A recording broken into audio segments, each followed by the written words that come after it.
there are two fundamental attitudes toward life and its sorrows. Those with the first attitude blame the world. Those with the second ask what they could do differently. It's much easier and much more gratifying to your basest desires to blame someone else for your misery. Life is full of ups and downs, disappointments, failures, obstacles, and stumbling blocks. Trust me when I tell you that you will need to be mentally tough to overcome and conquer some of the hurdles life will throw your way. It's called life. And here's what the key to it, that you have to work on yourself. I read every book I could on how to heal yourself. I listened to every speech. I talked to people. I went to lectures. I mean, everything dealing with healing, I fed my mind. Life is a fight for territory. And once you stop fighting for what you want, what you don't want will automatically take over. You are the only person that can encourage you to get back up. Look in the mirror right now and tell yourself, I will fight through this. I will make it, and I won't give up. Life, you thought you had me down. But this is the moment I change my mind. I won't let anything keep me down. When you want something new and fear pipes up and tells you can't have it, you gotta say, yes, I can. When you want to try something new and fear pipes up and tells you shouldn't do it, you gotta say, yes, I should. When you want to go somewhere new or be with someone new and fear pipes up and says you won't do it, you gotta say, yes, I will. I will never quit, because if you quit, you're done. You may still be alive walking around on this earth. You're done. I will never quit. I will persevere and I will thrive on adversity. My team expects me to be physically harder and mentally stronger than our opponents. I hold myself to that standard. I will be physically harder and mentally stronger than anything that comes against me, my family, my business, my brothers, my sisters, my team. I will be the one that is physically harder and mentally stronger, and I will work to maintain that position. You won't beat me. If knocked down, I will get back up every single time. Every day, it's a selling job on you. It's possible. I can do this. I can make this happen. No matter how bad it is or how bad it gets, I'm going to make it. It's possible.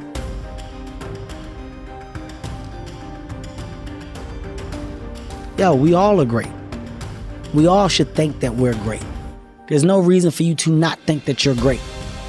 If you don't think you're great, ask yourself why. Why don't you think the highest of yourself? When you do, people have no choice but to follow suit. You have no choice but to follow suit.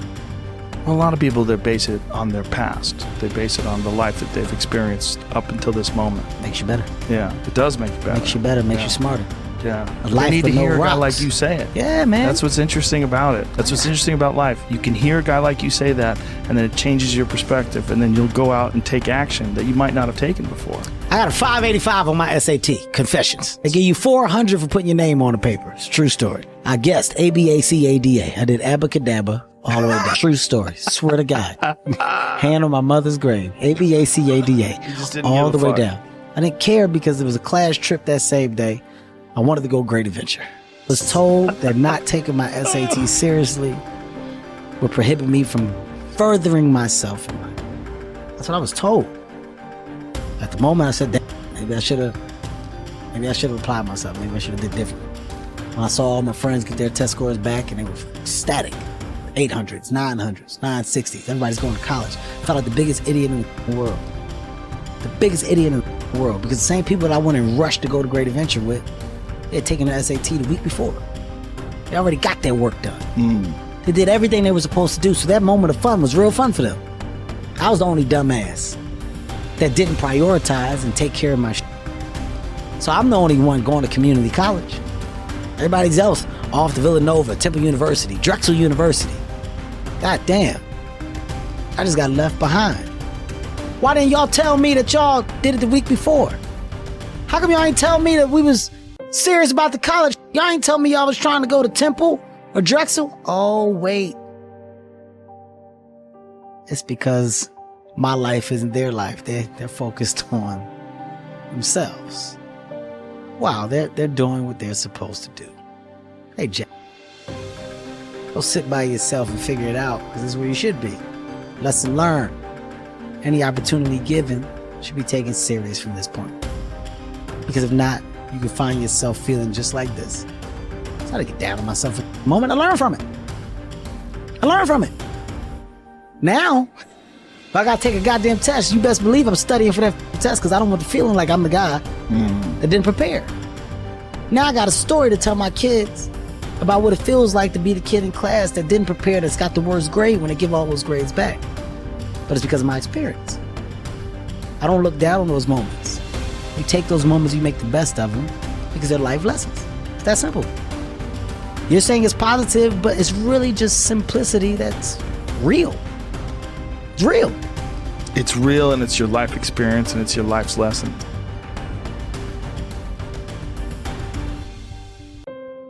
It's unbelievable how little genuine encouragement many people need, and how they had none.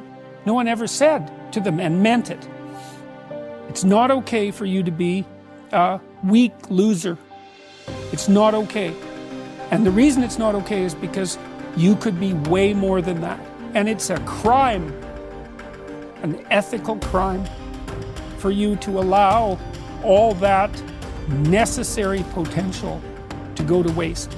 It hurts you, it hurts your family, it hurts the world. Really, really, it does. And people think, oh, okay, I get it. And they do get it, because they know.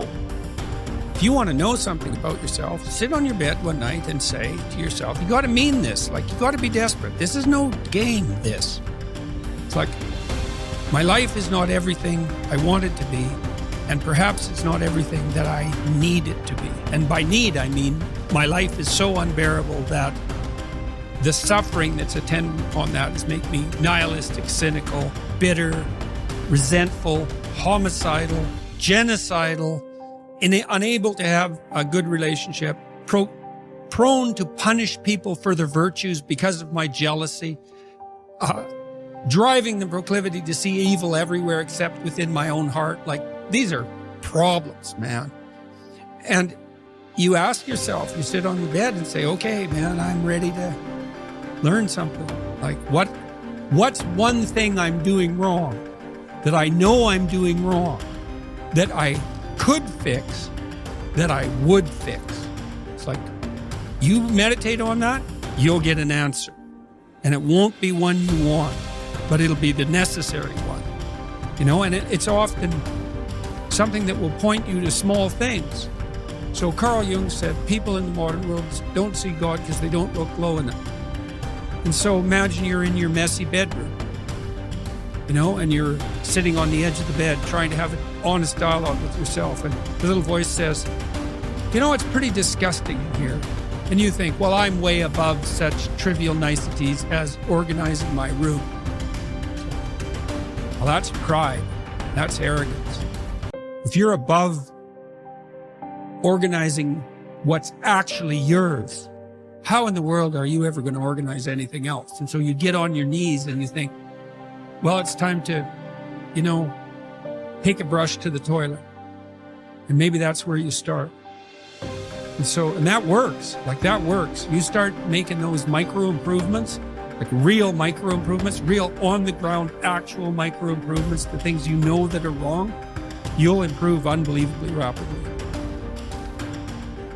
What's really interesting is self-value, real self-worth, comes from doing hard things. We keep talking about self-love. We keep talking about loving yourself, believing in yourself. That happens naturally when you go through something difficult. Everyone who's listening right now, I guarantee you, has been through something difficult. Maybe they lost a friend. Maybe they've been through cancer. Maybe they lost their job and had to rebuild. Maybe they completely got destroyed during the pandemic and had to figure everything out with their health. The point is, we've all done hard things, and self-worth and self-value comes from recognizing the hardship you've been through and the growth that you made during that time. Now, if you're someone who's listening and saying, Jay, well, I'm not sure I've been through anything that challenging, well, that's your challenge. Go and figure out what it is that you want to do that's hard. Is it developing a new skill? Is it getting a qualification? Is it starting that business or dream that you've always wanted to do?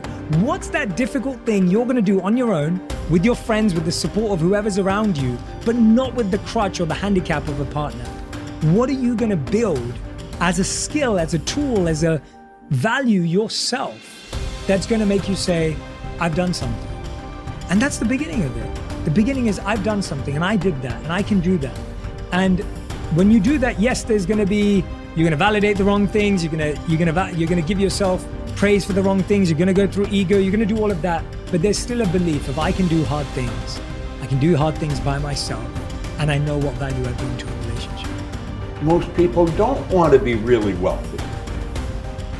What they do want is they don't want to have any financial concerns.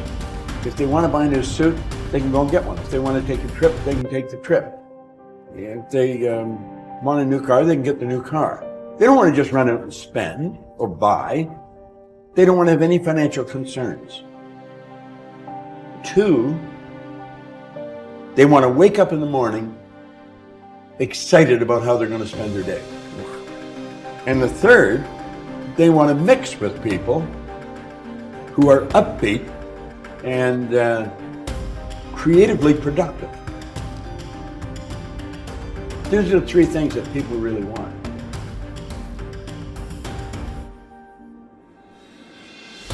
Well, a friend of mine spent 18 years studying the biographies of more than 500 men and women who had started with nothing and became successful. And he was looking for the common denominator of success, and he found it. He found that every single one of these people throughout their lives absolutely believed that they were going to be a big success. They absolutely believed they were going to be a big success when they grew up, and no matter what happened to them in their adult lives, and they never lost sight of that. Like the 3 wise men following the star, they felt that everything that happened was part of the process. Every setback was a lesson.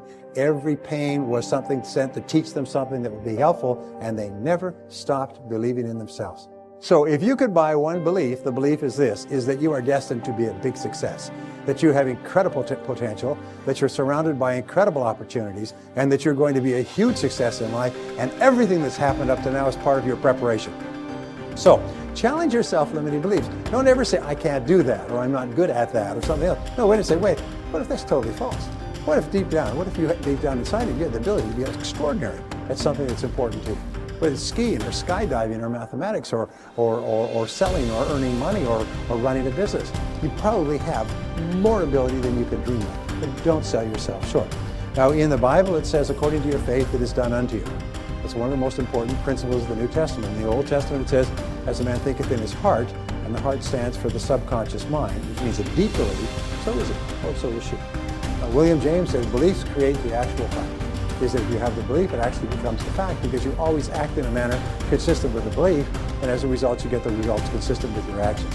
And you can control your beliefs. Is it easy to change your beliefs, especially old negative? No, it's not easy. Is it possible? Absolutely. Is it easy to lose weight? No. Is it possible? Of course it is. If you want to become successful in life, young man, he said, number 1, you got to change your mindset. He said, you don't get in life what you want, you get in life what you are. Number 2, practice OQP, only quality people. You earn within $2,000 to $3,000 of your closest friends. And the 3rd thing he said, develop your communication skills, because once you open your mouth, you tell the world who you are.